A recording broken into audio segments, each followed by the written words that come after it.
badhaasa obboleessi obboleessa kaa'u. Badhaasa goonni fudhatu. Badhaasa gootota, badhaasa ilmaan abbaa gadaa. Hamileen ni xiqqaata.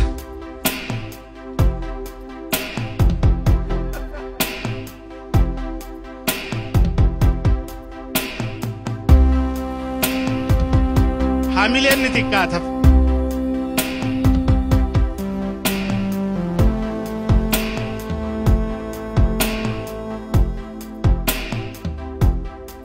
Hamilee.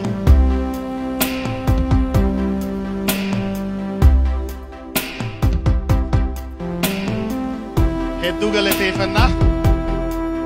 Dusimeta obbo Lammaa.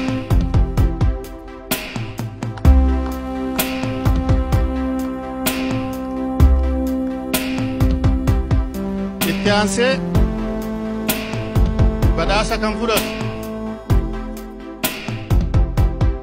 ergama Oromoon itti kennee lagaan cehee Oromummaa addunyaarraa miidhagsa jennee kan abdan kabajamoo Dooktar Warqinaa Gabayyoo.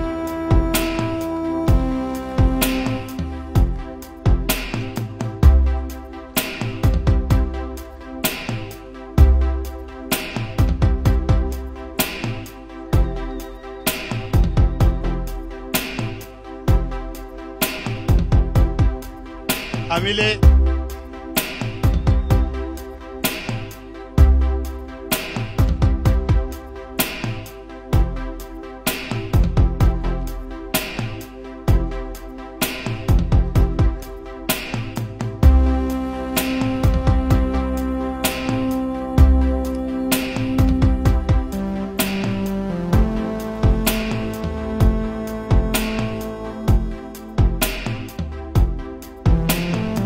Hedduu galateeffannaa Dooktar Warqinaa.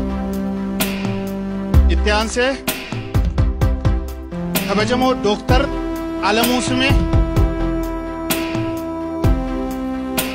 Kabajamoo Dooktar Alamuu Simee waltajjii naasimadha.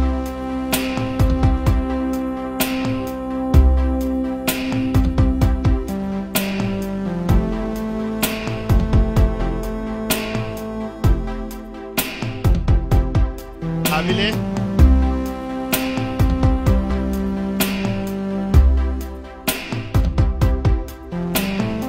Suuraaf madaaliyaa.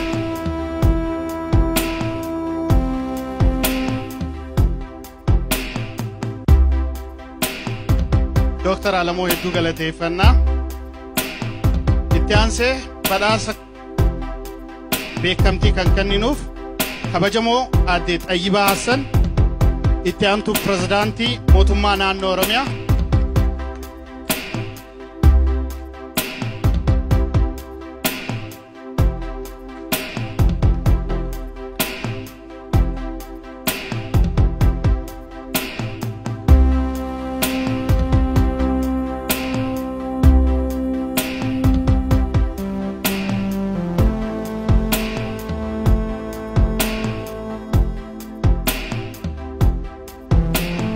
Hamileen ni xiqqaata.